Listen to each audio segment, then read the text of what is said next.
Hi YouTube land world.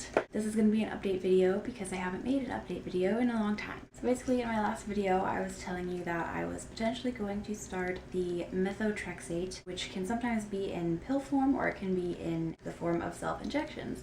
I'm on pill form right now, so I'm taking 10 milligrams of the methotrexate.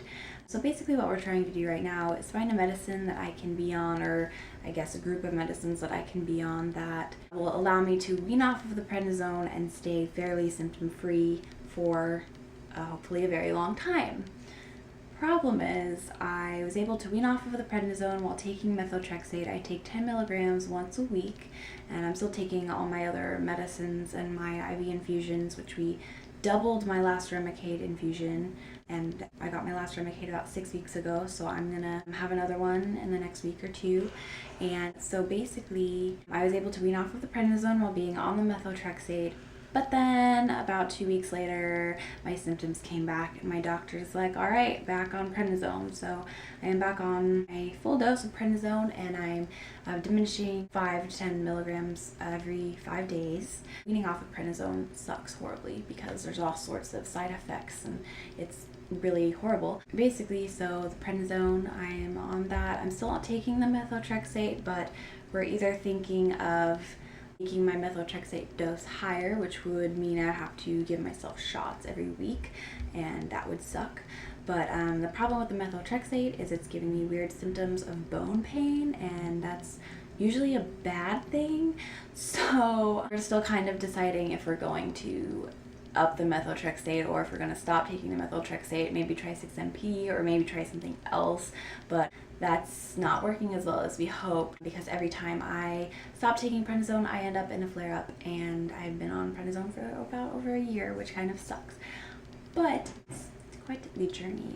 So basically we're just trying to figure out which combination of medicines I can be on while not taking prednisone. Prednisone is like the devil's drug, but yet it's what keeps me alive. Yeah, we're just kind of figuring out right now. I had another blood test where, like, I get blood tests and x-rays just anyway, and I have to get it while on methotrexate to make sure that it's not like destroying the rest of my body, because there's like all sorts of horrible things it can do to you. Basically, I had to get a separate blood test, and I've had one of these before. This is the second one, and it basically tests like the Remicade levels in your body, and it's really weird because I can't just go to the lab and have them draw the blood for me. Like, you have to have a phlebotomist come to you. So the first time I did it, this lady, she was really nice, and she came to me, and we were just sitting in my living room, and she did my blood test, and we went on our merry way. And so then I had to get the test again now that I'm doubled on the Remicade dosage, and now that I am taking methotrexate. So we had another one of those blood tests, and I requested the same nurse because I like her, and so she came to my living room again. Well, first time she tries to take my blood, nothing happens. So she gets another needle, which is the smaller one, the butterfly one, which I usually have them use. I don't know why I didn't have her use that in the first place. So she did it, and then that second time it was like fine, and it hurt, and then all of a sudden it just hurt really bad, and she's like, are you doing okay? And she wasn't getting any blood out of it. She's like, are you doing okay? I'm like, it hurts really bad. So she took the needle out, and it still felt like it was in my arm, like it hurt so bad, and I'm pretty sure my vein collapsed or something, because it's still, so she stabbed me twice in this arm first, and it's still like, if I do this, if I move my arm out straight, it feels like my veins moving, and it just it doesn't hurt necessarily anymore. It hurt so much the first night, it doesn't necessarily hurt, but it just feels wrong. So there's that. You can't really see it. And then she was able to do my other arm to actually get blood out, but the problem is that this arm is the arm I get my Remicade IV infusions in, so there's so much scar tissue over my veins that it was hard for her to get in my vein. But eventually we finally got blood. But I mean, that's not the first time that I've been stabbed 3 times and have had bad luck with getting my blood taken out of me, because my body's like, I love you, blood, and we're being rude and just taking it away. So it's very sad. So basically we're just in hiatus right now because nothing's working. It's just fabulous. So it's weird to think that I've been officially diagnosed and been on medicine for UC for over a year now, and it's just it's weird, but it's a lifestyle, and I guess I'm used to it, and I'm just used to not having things in my body work properly, I guess.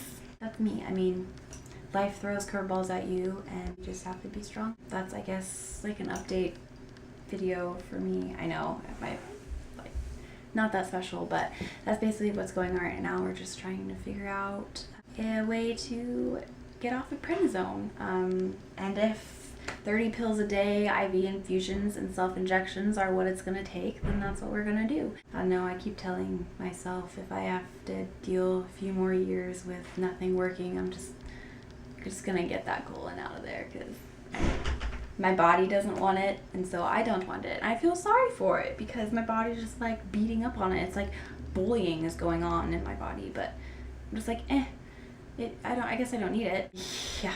Basically what's going on in my life, and it's definitely a mix of emotions, and you know, the hardest part about being strong is that no one asks you if you're okay. They just see you smiling and being great, and then you know, they don't know that when you come home you just sit there and you feel horrible, and mentally and physically. There's just a lot about having an invisible disease that just sucks because people don't take you seriously. It's just this huge struggle, and I'm so thankful for all my viewers. I love you guys. I love your comments and your messages, and it's so nice being able to connect with people who actually understand, because I feel like unless you really know someone who's gone through it or going through it, or unless you are going through it yourself, then you really have no idea what's happening and how it feels.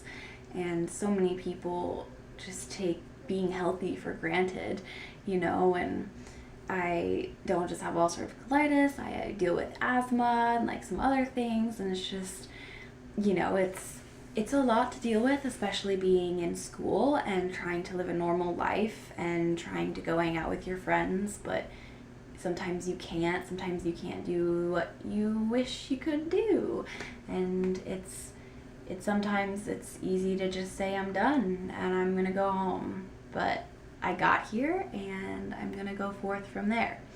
So I'll keep you updated on what my next form of medicine, whether I start 6-MP or whether I start self-injections of methotrexate or whatever happens. I'll let you know and I'll keep you updated, and I have cool videos for you. I think I'm gonna bring my camera to one of my next Remicade infusions, just to kind of like take you with me, and hopefully my nurse will be able to like say hi. I don't know if she's camera shy or not, but you know, she's awesome, and I can kind of just show you what it's like to go to a Remicade infusion, and what it would be like for one of my friends if they came to my Remicade infusion, and I guess, you know, just stuff about that. Okay, anyways, I've been blabbing on and my camera is running out of battery. Awesome. So I hope you all have a great week/weekend whenever you watch this video. Have a good day and stuff, and if you need anything, comment, like, subscribe, and yeah, so I'll talk to you all soon. You guys are great, and yeah, okay, bye.